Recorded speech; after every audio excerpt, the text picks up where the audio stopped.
stars of animation are shining. It's time to stay tuned. And now, here's your host, Phil Mackey. Good evening, ladies and gentlemen, and welcome back once again to Stay Tuned Live, the animation-themed talk show presented every week by Streaming the Magic right here on Facebook. My name is Phil Mackey, and I'm an animator, podcaster, and former Disney cast member, and it is my pleasure to be your host each and every week as we deep dive into the world of animated film. I just want to take a quick moment to let you guys know that there are 4 more episodes of this show happening in this season after tonight. And if you would like more Stay Tuned, if you're like, man, I can't wait for more, you can head on over to anchor.fm/Phil Mackey, and you can get seasons 1 and 2 of the podcast Stay Tuned for free. You can also look it up in any of your favorite podcast apps, and it'll pop right up there. So there are like 30 episodes you can listen to while you're waiting for more. Just wanted to let you know, as far as this show is concerned, we got only 4 episodes left. Okay, I am very, very excited for tonight's special guest. The president and publisher of Animation Magazine is here. We're going to discuss the importance of the medium of animation and so much more. Please welcome Jean Thoren. Hi, Phil. Hi, hey, everybody. Welcome, Jean. How are you? I'm great. I hope you're all healthy.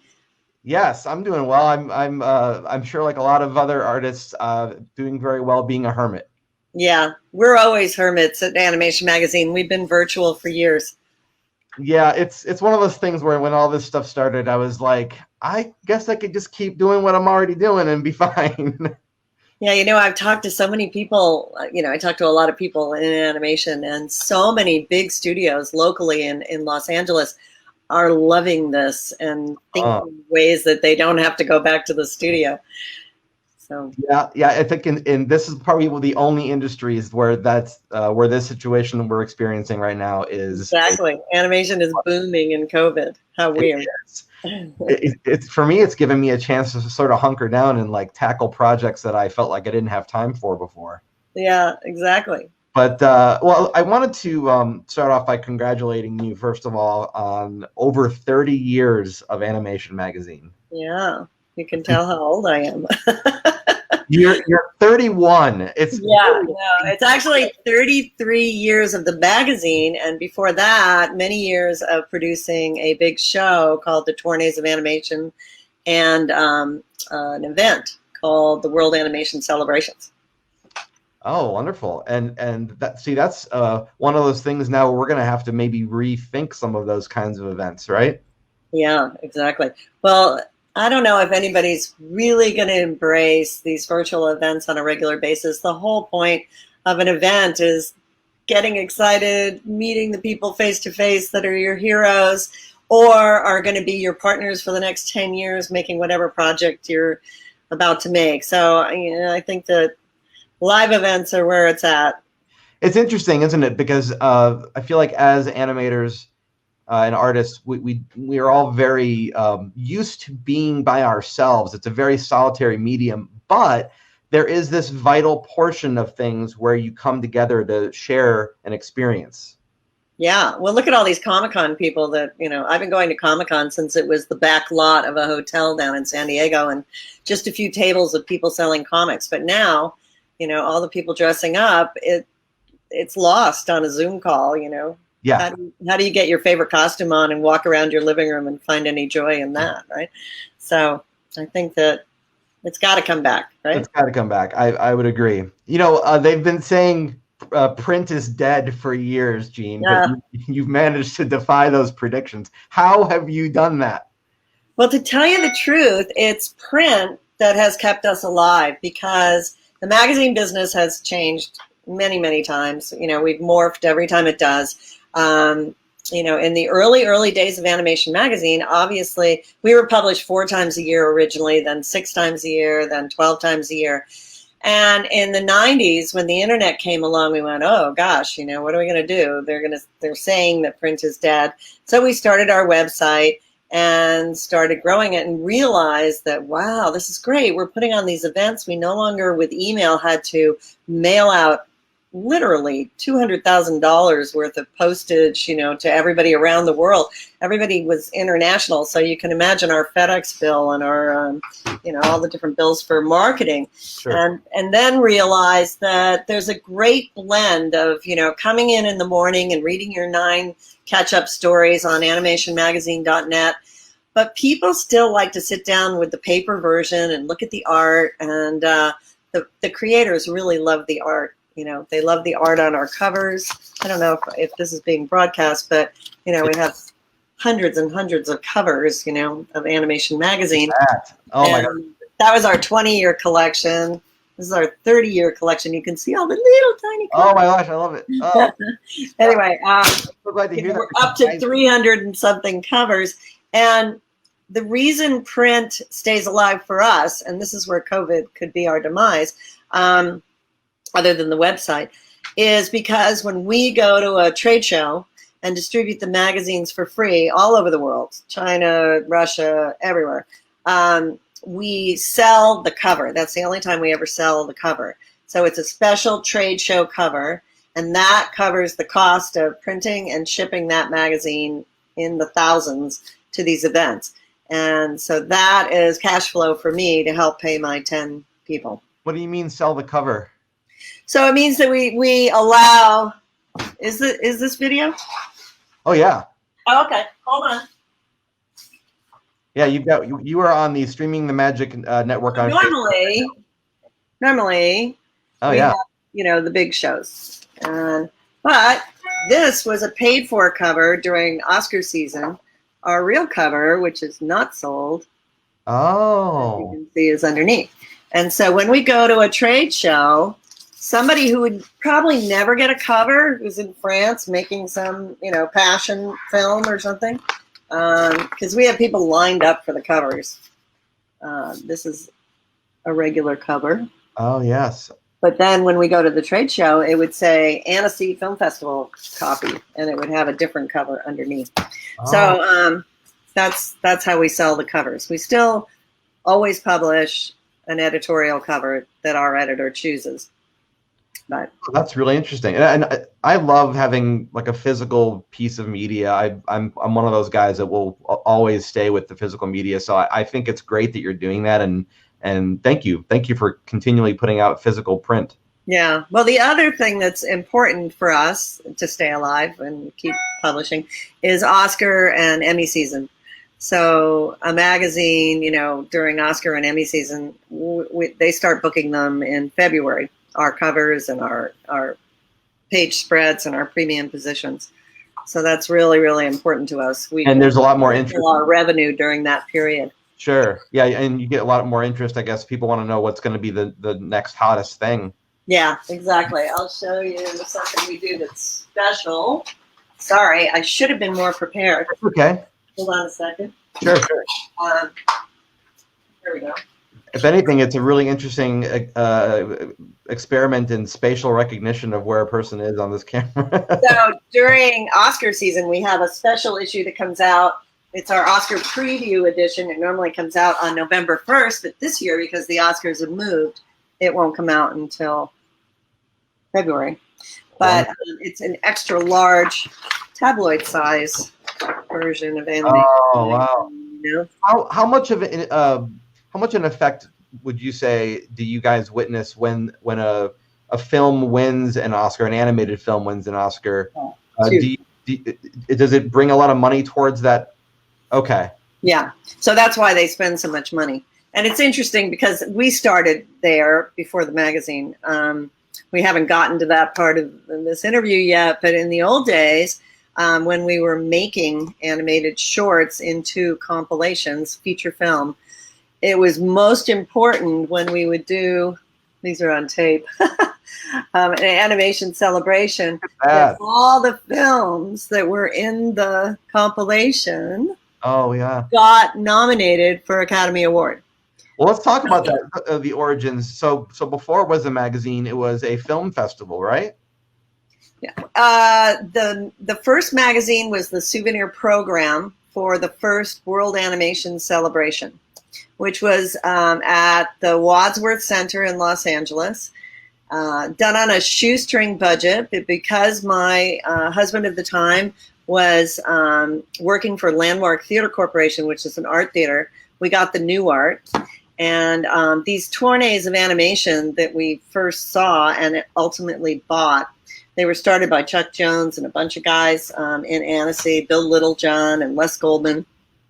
And then the guy that was actually physically putting these compilations together, Prescott Wright from San Francisco, would distribute them to art theaters like the Landmark Theater Corporation. I don't know why.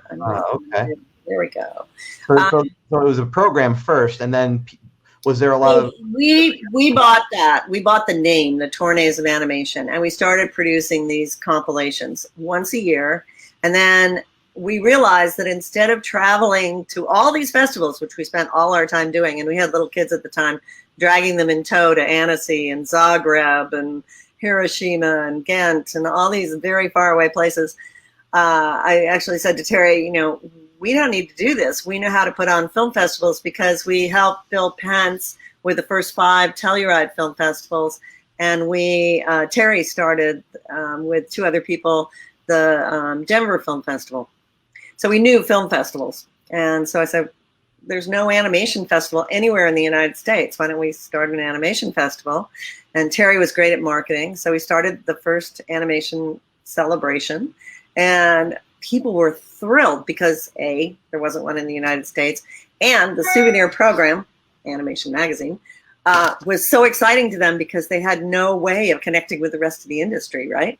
There was no internet, No internet. We were the only game in town. So we wrote about everybody. And back then, Spielberg and John Lasseter, and they were all brand new to the industry. The industry was kind of new, although we had TV animation, Terry went on Good Morning America, probably in the 80s, maybe in the early 90s, and said to Jane Pauley, which was the host then, he said, someday animation isn't going to be just Saturday morning Hanna-Barbera cartoons and Disney afternoon at the theater. It's going to be adults watching animation. And it's kind of amusing that he ended up CEO of Klasky Csupo, where they were making one of the biggest shows that became adult animation, The Simpsons. Sure. So his prophecy kind of worked out for Terry. Yeah, and they went on and did other things like Duckman and, Rugrats and As Told by Ginger and Wild Thornberries and all of that. Yeah. That's awesome. So your career path before that, was it geared towards wanting to be a journalist or? No, actually none of the above. I was a designer. I was designing restaurants. And when I moved to LA with Terry, I had my own company designing restaurants, mostly in Denver, with a graphic design partner of mine, doing all the interiors, just soup to nuts for restaurants, right? You want to do a theme restaurant, we'll do everything. A restaurant that has soup and nuts. Right, exactly. But we did lots of fun ones. It was a great time in Colorado. A lot of restaurants were being built. But Terry got an offer to move to take over. He was the district manager of a lot of landmark theaters in Colorado, and then ultimately a regional manager for the Midwest. And they wanted him to come and book the calendars, which no one in this audience probably knows what that is, but they used to be paper calendars that were put out, and they had a different double feature every night, or they'd have a week of the best of French film or Truffaut Festival or Marx Brothers Festival. And they were at these art theaters, and they were very popular in the 70s and 80s. And so we moved to LA, and I was designing office buildings downtown. And we started having children, and I was not allowed to be on these girders up in these huge office buildings with my hard hat when I was pregnant. So I went to work for Terry distributing odd films. And we had a company of our own that was distributing things like Nuda di Donna, which was an Italian, art film, a lot of different strange films. And ultimately we found the Tourneys and started producing them. And then I started working, one thing led to another. Yeah. And behind the scenes, I was the, doing everything at Animation Magazine. So before all of that, before you even got pulled into all this, what was a good animation inspiration set? Yeah, so we were blown away in the 80s, just as Chuck Jones and these guys, Bill Littlejohn, who was just a great guy, and Les Goldman. We couldn't believe that these gorgeous films, and I'll mention a few of my favorites in a minute, but these gorgeous films weren't being seen. And in order to see them, you literally had to go to Annecy, or because there was no festival in the United States, or you had to go to Ottawa, or you had to go to Ghent or Hiroshima. There were like 5 festivals around the world. So we thought, oh my goodness, there's a huge audience for this, and they're so beautiful. And I remember one of the ones that really inspired me is Terry went to Kiev, in Russia at the time, and it was closed. And the Minister of Culture, Theodore Kitrev, who was a famous animator in Russia, introduced us to this audience, and we encouraged people to bring in their animated shorts and show us, so that we could possibly find a gem, right? And one of the people that came with his very precious 16 millimeter 10-minute film was Alexander Petrov with the cow. And I don't know if you've ever seen The Cow, but Alexander Petrov paints on glass. He did The Old Man in the Sea. Yes. Yeah. And he also, so he was kind of in the genre of Frederick Bach, Yeah, it's kind of hand-drawn animation, beautiful pastels. But to me, I felt that Alexander was truly the Picasso of our age, and that animation would be the art form of the next generation, because it incorporated all of the arts, So you have music, you have writing, you have art, you have filmmaking, you have acting. Right? There is no art that animation doesn't embody. And so we were just blown away by some of these shorts that we were seeing. So Alexander was one of them. Another one was the Aardman's first film. We distributed all these films. And it was called Creature Comforts. Yep. And ultimately it was sold and made into an American version of Creature Comforts. I never liked that one as much, but Creature Comforts, I quote it all the time. It's got such funny, British humor. And, there's one scene in the zoo, where the lion from Brazil is saying, yes, you have a little meat, and it was just, and people would look at me, what are you talking about, because no one ever saw this stuff, unless they watched it on the Tornays, So awesome. Anyway, it was fun times. It was a huge awakening of the visual effects world, with what Lasseter was doing. And one of the films that we helped promote, and it was the first Toren, our festival premiered. This was our first premiere film. It was Little Toaster, Brave Little Toaster. Oh yes, yeah. By John Lasseter, and it was one of, besides Luxo, which we also distributed. I think that was on the first tournée, Luxo Junior. It was the first time we really got to see inanimate objects that had emotion, and John was the king of that, and he still is, and so probably that's one of my favorite films is Toy Story, the just unbelievable. Yeah. But I grew up like everybody else in our generation with Chuck Jones. We went to Australia with Chuck Jones to do a promotional tour, probably in the 80s or maybe the early 90s. Chuck was like the Energizer Bunny. He was just so enthusiastic all the time. He'd be up early in the morning, and Terry and I were like dying of jet lag, and he'd be banging on our door saying, oh, let's go. Where are we going next? What's happening? Radio interview, TV interview, whatever it was. But he was just so much fun and so animated, all the time. So the great thing about being in animation, and the lucky thing about my job, is I get to talk to people that are super passionate about what they do. So they're really happy all the time. If I was interviewing bankers or lawyers, I don't think I would have the experience that I've had, where these people are just, they'll pitch you their show and they're just ecstatic. I'm not an animator myself, so I don't get it, but I am so appreciative of the art form. So would you say that to that point though, that you've done enough reporting on it over the years that you feel like you understand more principles than you ever did before? Well, I definitely know the ins and outs because I probably toured 1,000 animation studios from India to Russia, but I'm a 65-year-old woman who does not understand visual effects. I couldn't even come close to navigating most of the software for visual effects, but you can appreciate it, right? And Sure. it's so much fun to learn about it and talk. And that's why we still, even though, in the early days, we wrote about gaming in Animation Magazine because there was no gaming magazine, and then all the gaming magazines came out, and so we gave up writing about gaming because it was kind of redundant. But we still do our tech reviews every single month, and that's because it's such an important part of our industry, keeping in touch and up to date with whatever's new and coming out. And when we write our articles about the making of in the magazine's a little bit different than the online news. It's really more in depth.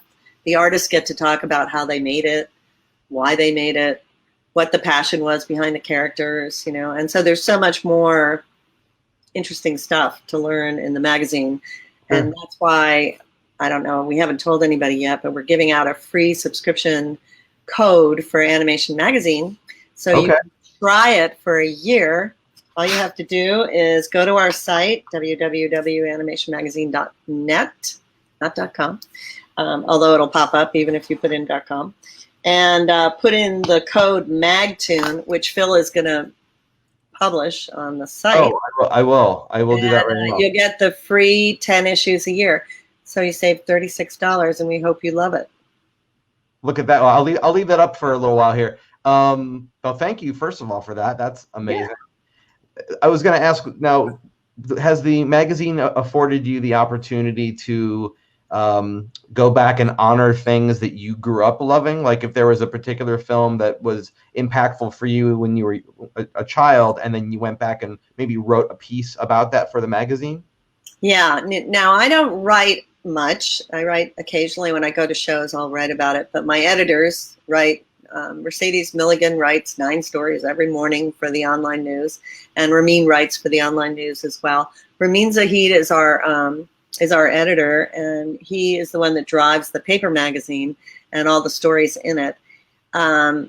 We don't get the chance, I don't know if it's unfortunate or not, but we don't really get to do a lot of historical stuff. We will celebrate people's anniversaries and special milestones with shows and things like that we receive press releases on. But because there's so much animation being made now, we really try to bring forth, things that you would never see if you don't get a chance like us to go to every festival in the world, and bring out new things. So, we write about schools, we write about the visual effects, we write about career opportunities and guides. We put out a school guide every year that has a lot of information about all the schools around the world that send us their information each year. There's so much stuff with streaming content nowadays. How do you know what to focus on? It used to be that we could go find the news, but now they have to find us because, and plenty of them do. I get thousands of emails, and so do my editors every day talking about shows. We really can't talk about a show in the magazine or on the website until it's ready to be seen, because you don't want to write about a show that isn't made yet and people can't access, But we also, because now there are so many GoFundMe things, we're not able to promote or write about those because there's just too much of it. So, it's tough. There's a lot of news out there, and it's great. And we hear from India, and we hear from the Russians, we hear from the Chinese. So you can only imagine how many people are making animation these days because they can make it themselves at home, I do know. I know quite intimately, actually. As far as Disney is concerned, because there's a lot of Disney fans watching this broadcast. 33 years later, what can you say has changed about their level of influence in the industry? Oh my goodness. When we started, Disney was making their Saturday afternoon theater features, and they were probably, I tell you, we put out this 20-year anniversary book, and in it we published all the top movies from the beginning of when we started. And so in 1989, let's see, in 86, there was like one movie a month, 86 all the way through 90, and sometimes not even that many, but usually about one movie a month. And then the boom started. There was a dip, and then around 1992 to 1993, it really started picking up. And then you had like 30 movies a year being produced, just features for theatrical release.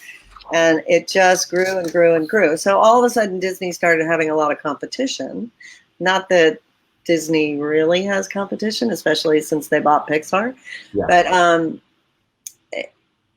Disney is such a huge company now. It's a different realm, I remember Disney when Jeffrey Katzenberg was there, and it was a different place, and you were there, right? You've been there, what Disney's like. It's a well-oiled machine. It is. And it's phenomenal what they've accomplished over the years, It was really phenomenal what DreamWorks accomplished, when Jeffrey started his thing. And it's just so cool to watch animation grow the way it's grown. It's just exponential, Whoever thought that it would become what it is today. Absolutely. And to see companies like Leica coming out of left field and making stop motion a viable art form again. Yeah. So Terry, in between working for Expanded Entertainment, producing these tourneys, and Landmark, went to work for 1 year for oh shoot, I'm going to have a senior moment. Sorry. It's okay. Before Leica, it was Claymation dude. Oh, yeah. He died, unfortunately, recently. I know who you mean. I'm sorry. It's okay. I'm having a senior moment. I'll think of it in 2 seconds. Anyway, went to work up there, and his job was to go out and sell Claymation features. So Will Vinton. So Will actually coined and trademarked the word Claymation. And he was making the California Raisins and a whole bunch of, the dinosaur movies and everything. Yep. And he wanted to start making feature films. And, Terry would go to Cannes and sit there, and he'd call people and say, I'm selling Claymation features, and they wouldn't even take a meeting with him in the beginning, and he'd pretend he was a secretary calling for Terry Thoren, and then they'd make a meeting. But in the early days, nobody really wanted to see claymated, it was strictly Aardman.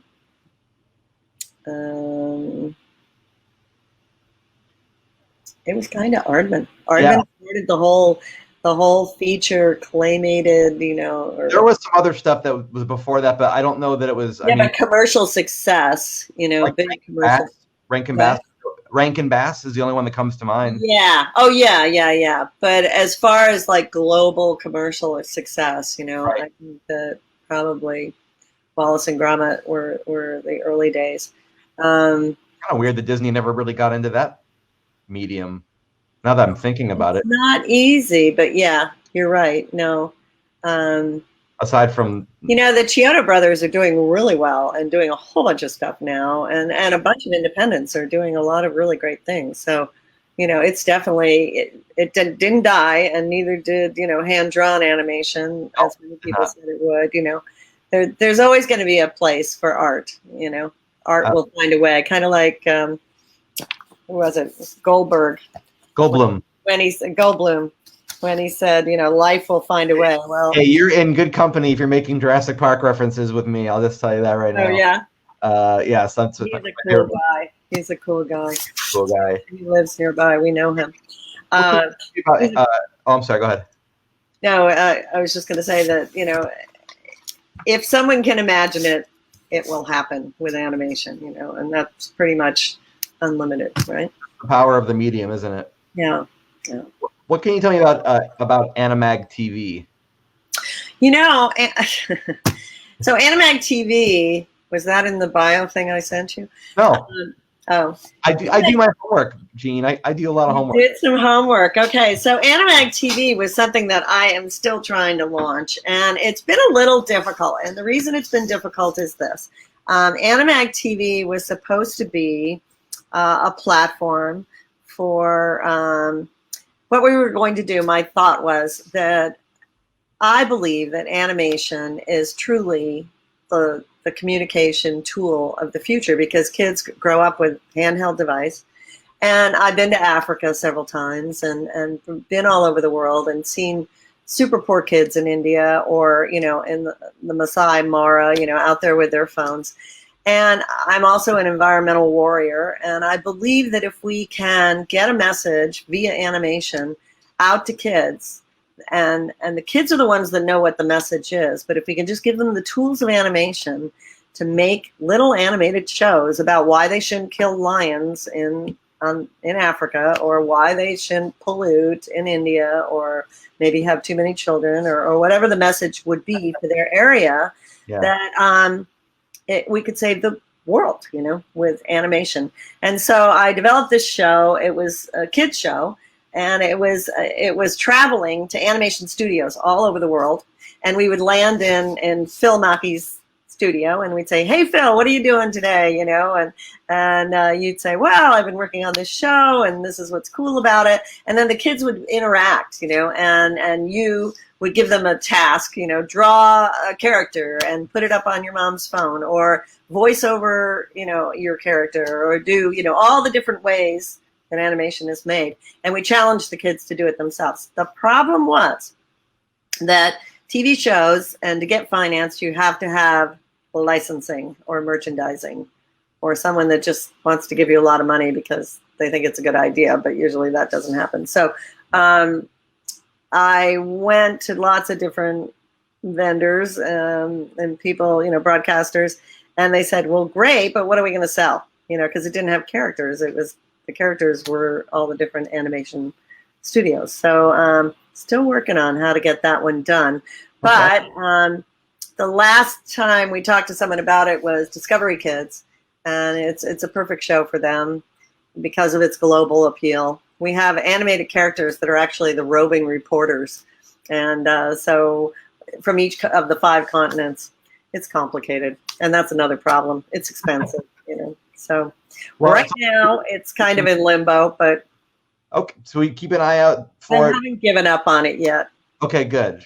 So keep going to animationmagazine.net for us to, when it is ready, we'll see it there, right? Yeah, well, we actually, on animationmagazine.net, we have Animag TV, and Animag TV is just a place where you can show your animation, just like a YouTube channel. Oh, so I should probably I should probably make sure that my work goes there at some point, right? Yeah, absolutely. Okay. Yeah. We have a huge number of Facebook friends. We have like 180 plus thousand Facebook friends, and that's a lot for animation. And they are mostly interested in the headlines and the art. So okay. So let's say somebody watching this right now is just a complete newbie and just has not even heard of the publication for the last 33 years because they've been living under a rock. What can they look forward to experiencing when they jump into Animation Magazine? So I talk at a lot of schools, and I talk to kids who are studying animation, and usually they have this vision that they're going to go work for DreamWorks or Disney or something like that. And I always tell them, okay, don't get so stuck in that, that vein. This is what I'm doing, because life sometimes gives you a right-hand turn. For example, I was a designer of office buildings and restaurants, and here I am publishing a magazine for 33 years. So I think, and I tell people this all the time, that if you're going to get into a industry, you really need to know what's being made in the industry, who's making it, how it's being made. And so by reading Animation Magazine, both the print version or the digital, and reading our daily email newsletter, you get a really good taste of the visual effects, the technology, the art, and the animation, and the people that are making it. And you can walk into a job interview and say, oh, I was reading an animation magazine last week that so-and-so is making this film, and that sounded really cool to me. I love that film because I'm making a film that's similar. The whole thing about animation is passion, right? You have to have passion, perseverance, tenacity, because typically it takes about 7 years to get a film made. And there are so many people in the industry now making films, and the ones that get made are the people that stick to it. I've had people all over the world say, hey, did you tell someone about the story that I was going to make into animation? I said, no, there's the collective consciousness, and it's whoever gets that story. And believe it or not, I've heard like identical stories from people in, Siberia or in the African peninsula, identical stories. And it's the guy that works and works and works to get it made and keeps banging his head on the wall, until it gets made. And that's kind of animation. Yeah, I know. You were saying earlier about you don't want to release a story before the film or the series is available for people to see. That's got to be kind of frustrating as a reporting institution, because I think, to me, from where I'm sitting, there's an element of hype that you want to get into it too. So, I mean, where's that happy medium? So that's where festivals come in. Because what you do is you make your short or you make your TV show and you submit it. And when you win, because it's the cream of the crop, then we write about it. And so I always tell people, here's a list of all the festivals. We have that. We publish, hold on a second, every year. Your December issue comes with the Animation Magazine trade show calendar. Hey, look at that. And in the trade show calendar, we publish every festival in the world is in the, in July. You've got the Children's Media Conference, and you've got the World Animation Festival. You just, and this is how many there are. If you can see this. How many times a year does the print version come out now? The print version is 10 times a year. This comes with it. But you can also get this digitally online. You can go to our website and you'll see this, the trade show calendar. Okay. So we cover all the festivals in our daily, in our monthly and our daily. And that's a great way to know. But when I talk to teachers or students in schools, I say, check out this list, and then you'll know all the festivals that you can send your animated short to. That's really good to know. When you guys were covering games, do you remember a game called the Neverhood? That sounds really familiar. Who made it? The guy that did the Earthworm Jim. Oh yeah. The reason I ask is because there are some. I mean, I don't usually go into gaming too much when I'm talking with folks, but you're right. There is definitely a crossover, but sometimes there's like a major crossover. And the Neverhood is one of those games where they filmed all of the cutscenes and all of the in-game stuff. It was done using claymation or stop motion, or whatever you want to say. It was filmed that way with like they did Nightmare Before Christmas, but then they made it playable. And that was one of those things where it's like, is it a film? Is it a game? It's both. It's, Well, it used to be in the early days, they would try to make games that went with the films, and so we would, of course, write about that. My babysitter became publisher of Animation Magazine in the 90s when she got out of college. Her uncle was Don Bluth. Oh, wow. And and her father was involved with making, Don Bluth was The Rats of Nim. More Time and All Dogs. Secret of Nim. Yeah, Secret of Nim, All Dogs Go to Heaven. But the game that he made, and it was really early. Dragon Slayer? No, before that even. Before that. Oh, shoot. Gosh, I don't know what was before that. You know what? You got me on a long day with no sleep. I was staying up last night trying to fix my computer. If only we had an internet tool that no, I'm just kidding. I'll think of it. The synapses jump slower when you're 65. It's okay. I don't have an excuse, but I have the same problem. Yeah. Well, it's been an interesting journey though, this to see how it's morphed over the years, and to see how some of the things have gone from being underground, like Nightmare Before Christmas, to becoming this incredible phenomenon. And you've seen a few series, I'm sure, like Invader Zim, where it starts off and then it gets ignored, and then it comes back and has a major resurgence. Yeah. Some things are before their time, you know. That's what I wanted to ask you. Have you been able to kind of predict as a magazine, what's going to maybe be a gem, and then people don't see it, and then it comes true later in years? Well, I mean, when Terry began as CEO of Klasky Csupo, they were a fairly young studio. They had just lost Simpsons and were in the process of starting Rugrats. And that style was a really new, different, style. Everybody copied it. There were a lot of people that wanted to be the next Klasky Csupo. But they're relaunching it on Nickelodeon. Arlene and Gabor are going and doing new episodes. And I think it's a testament to certain things are just so classic because they were innovative and new. I hate seeing copies, or when someone comes in and pitches a show and says, oh, it's a cross between The Simpsons and Mickey Mouse or whatever. Yeah. And it's like, no, do something that's completely new and different, that nobody's. How do you determine that anymore? Because now there's so many people have said that there's nothing new. How do you even? No, that's not true. I don't think. There's always a new way, a new twist to doing something. Of course, if you've ever been to any animation event and listened to any panel, the Bible is, the script is everything. The story is everything. Yep. It doesn't matter really what the animation looks like to sell the show. What matters is that it's great story, great character development, and it doesn't have to be complicated. It can be super simple, But do you have a favorite style of creation? Do you favor? Well, needless to say, I like all of the Klasky Csupo stuff, and I've always loved Disney because that's what I grew up on. I mean, like hand drawn versus CG versus stop motion. Anyway. I love, if I took you on a tour around my office here, I'd show you, all the art on the walls is Frederick Bach, Alexander Petrov.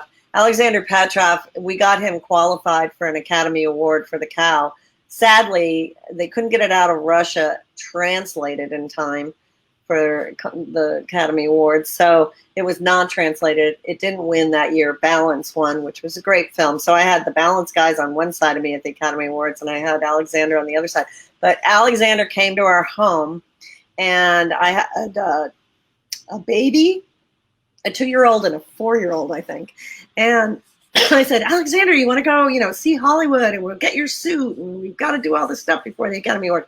He goes, all I want to do is go out in your canoe, and if you have a piece of acetate or a piece of glass, and I have some paint, I have black and sepia and white paint, and I have my one brush, and I'm going to go paint your kids and the lake. We lived on Malibu Lake.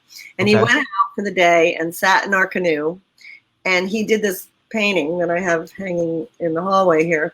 And it's of my 3 kids, who he only saw for a few minutes before they went to preschool, except for the baby. And he captured their essence. They're in their 30s now. And when you look at these 3 children, he's such an amazing artist. He just captured all with a thumbprint, one brush, black, white, and sepia paint. And if you've ever seen a demonstration of him, a friend of mine puts on an event in the Canary Islands, and he actually got Alexander to come, and the guy stood on stage, and with an overhead projector like we used to use when we were in school, where the teacher writes on a piece of acetate and then it's projected onto the screen. Yep. He showed how he made The Old Man and the Sea, and he showed how he moved the paint. It gives me the chills to talk about that film or any of his films.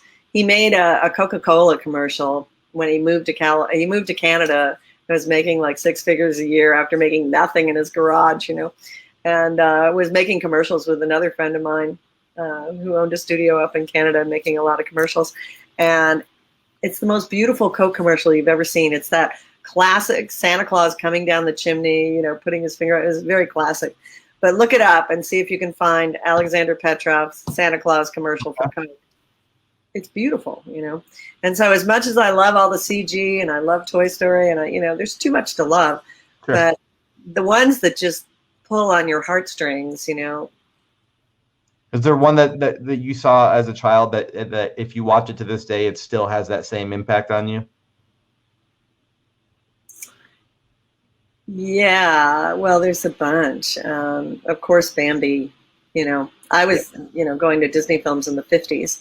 So, you know, it was the early stuff, and Cinderella. But Bambi, of course. And Song of the South, as racist as it was really cool. That was the name of the game back then. Mm-hmm. So you saw Song of the South in the theater then? Oh, yeah. When you saw that, Fantasia, oh my God! I think I was a teenager, maybe experimenting with drugs. I was watching Fantasia a lot. When you saw Song of the South, because it was a different time frame. It was not considered racist at all. No, sadly, you know, this is before the march. This is before Lewis got hit over the head on the bridge. You know. Sure. I grew up in Connecticut where it wasn't like that, but in the South it definitely was. Switching slight gears, since the magazine's been around for 33 years, that means it was around when Beauty and the Beast brought home the Academy Award, which was on our cover. A game changer. For you guys, did you see like a huge upswing in subscriptions right after that or things like that? Here, hold on a second. I'll go to that cover. You know, in the early days, we didn't put just. Now we put. Here's. Let's see. Hold on a second. Oh, look at that. Katzenberg. Yeah, and I'm drawing a blank on his name right now on the left. Yeah, right? I know. He's always in Annecy. He doesn't have any hair anymore. Goldberg. Eric Goldberg, right? Eric Goldberg. Thanks. But we always put animators. You know, here's Matt. I can't figure out which way to go here. Oh yeah, there you go. There's Matt. On our cover, we always put animators on the cover, and then we realized that animators weren't the best looking group of people, you know, and people really wanted to see. That's no insult. It's just, you know, kind of the way it is. You know. When you're selling a magazine, you want to have something sexy and cool. My all-time bestseller was Stripperella. I remember that. You remember that? I got Stan. I was sitting next to Stan at a dinner party, and I said, "Hey, Stan, have you got something to put on the cover for our Comic-Con issue?" Because, you know, he goes, "Yeah, Stripperella," you know, because he loves babes, you know, so he's a total TNA guy. And I said, "Oh, Stan, you know, I would love to put Stripperella on the cover. I've never been able to put the, you know, TNA on the cover of Animation Magazine. It'll be a sellout for sure, you know." So we did, and it still is. We still have copies that we sell, you know, at Comic-Con every year. But anyway, stop putting. Look at here's the first Toy Story cover. Oh yeah, you could have put Jessica Rabbit on the cover at one point, right? Oh, it was for sure. Richard Williams was on the cover many times. Oh, okay, good. How about Cool World? Here's Richard. Oh yeah, that's great. Okay. And then got Ralph Bakshi. Oh wow. He was big then. Indeed. And that's Disney right there. Oh, there's Don right there. Don before time, Don. Yeah. That's when he was just left, and went over to Ireland. Oh, that's such a. It's got to be a special feeling for you to have all of this like chronicled history, because what you're doing is you're creating the archives. Yeah, we have a great archive. In fact, my ex-husband never threw anything away, and when he moved out of the Klasky Chupo building, there was a whole floor. It was an old Mercedes dealership. And there was a whole floor where they had all the cars, and also they repaired cars. There were many floors of just these huge, you know. And one of the floors was pretty much all Terry stuff. starting with the Tourneys and all of the one sheets from every show that ever showed at any landmark theater. And so when he moved out of there, he wanted to get a storage unit to put it all in. I said, no, we can't pay for a storage unit. You know, it was fine when it was free, but we've already got enough storage units. And so we gave it to Frank Gladstone over at CIFA in Los Angeles because they were supposed to be doing an animation museum. And poor Frank and Jerry Beck was one of our first editors. I think they're still storing it somewhere. It's just piles and piles and piles of stuff. You know, one sheets and cells and you name it. Do you ever have a plan to maybe release something like a hardcover book that maybe goes over the history of what you've done? That's what this is. So I haven't done another one of these. We did this for our 20th. It's actually a very cool book. And it has every cover. Whoop. Where can people get this? Or just eBay now? What's really sad is they're gone. I have 5 copies left. I gave a ton of them away, and I shouldn't have done it, but I was paying a lot for storage. I had thousands of copies of it. And so about 10 years ago for the Annie Awards, we put one on every seat at the Annie Awards. Thousands of copies. And so everybody got one. But, you know, I figured, you know, after like 25 years, they start becoming kind of obsolete. But what was cool about it was there was the history and the history of animation news, which before Animation Magazine, there was a newsletter, Animation News.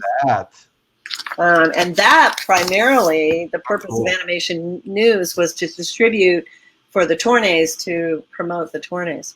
And also write about whatever was happening in animation. But, you know, it was like 300 people worldwide making animation back in the early 80s and late 70s. It's a lot more manageable when it's that kind of a number versus now. Yeah, now it's like 300,000. Yeah. So that's why my computer's so messed up. I wanted to give everybody who's watching live a chance to maybe toss out some questions. So in the next few minutes, if anybody wants to do that, let's do that. But before I get to those questions, I do want to let you know that there's somebody in the room named Cindy Anderson saying your close personal friend Cindy says hi. Hi, Cindy.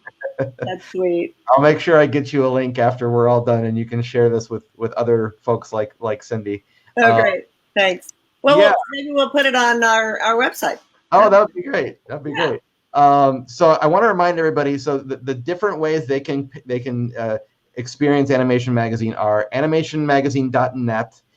They can get a physical subscription and have 10 times a year mailed straight to their door, which is great. Yeah, they can, but that one they have to pay for.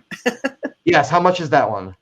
It depends on where you are. If you're in Europe, it's like $100, I think, because of the postage. Costs like $8 each copy.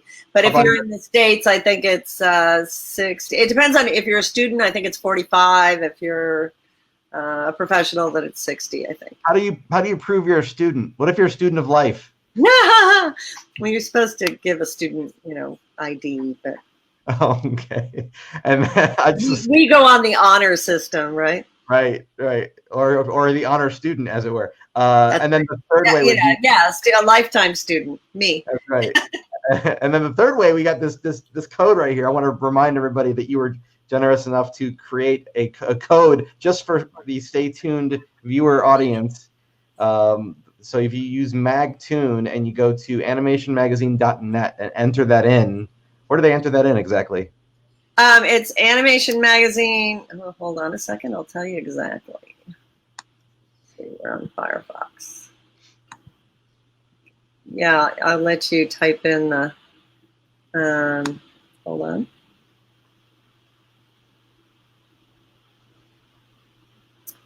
So on our website, you can.